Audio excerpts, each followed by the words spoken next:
Sources at the IRT on Tuesday that operatives of the IRT, who were on Imo's trail before he was gunned down by policemen attached to the Special Anti-Robbery Squad attached to the Imo State Police Command, in 2018, when they accosted him during a robbery operation in Owerri Imo State, arrested some bankers and a real estate agent, who were working for him by the Eagle Online on January 23, 2019. The Inspector General of Police Special Intelligence Response Team has revealed how it trailed and recovered 13 buildings, 13 vehicles and N100m belonging to the leader of a notorious kidnapping and armed robbery gang terrorizing the southeast and south-south part of the country, Collins Ezenwa, popularly known as Imo.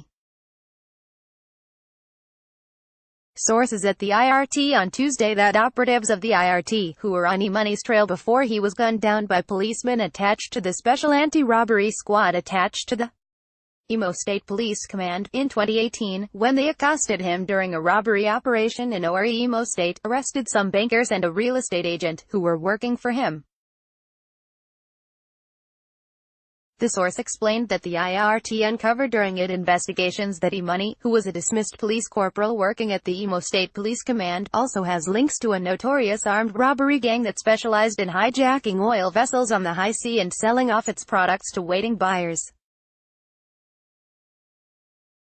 The source added that Imo, who joined the Nigeria police force in the 2009, made billions of naira from his nefarious criminal activities, and he bought several choice properties, including hotels and exotic cars, within Imo, Abia and Enugu State, within the space of 2 years.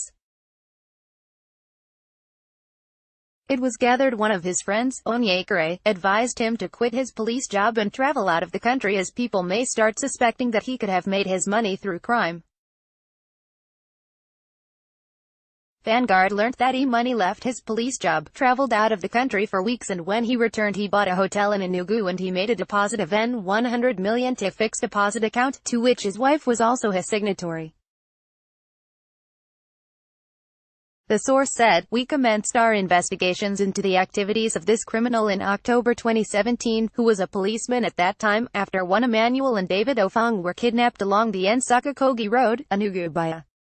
gang of kidnappers, and a ransom of $2 million was demanded and paid for the release of one of the victims, David Ofong, while the kidnappers held on to Emmanuel Ofong and demanded for additional money. We went into the case and through the aid of advanced technology, we were able to establish that Imo was the man behind the kidnapping, but we had difficulty arresting him then because he was always moving in and out of the country and he moves with various vehicle numbers. Shockingly, we heard, in 2018, that he has been killed alongside 2 members of his gang. But since Chief Emmanuel Ofong, who he kidnapped, was still missing, we continued our case with the hope of arresting more other members of his gangs.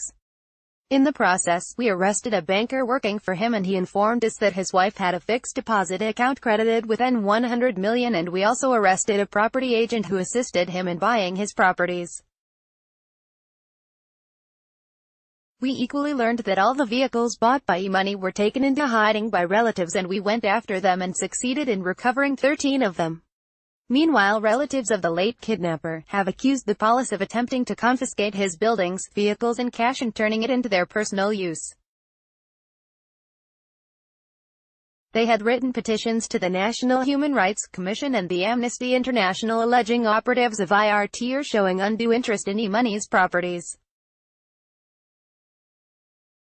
But a lawyer working for the IRT, Nosa Uhumwangho, told Vanguard that the police have not violated any law in the recovery of properties purchased from proceeds of kidnapping and armed robbery from any robbery suspects. Uhumwangho told Vanguard that the IRT got a banker's order to freeze the account containing the N100m.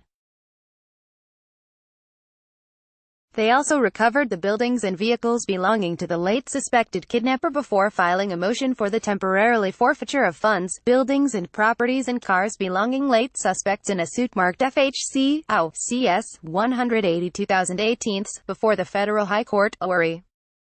Uhumwangho explained that all the vehicles recovered are in police custody, while the buildings are yet to be sealed as the police has yet to obtain a court order to that effect.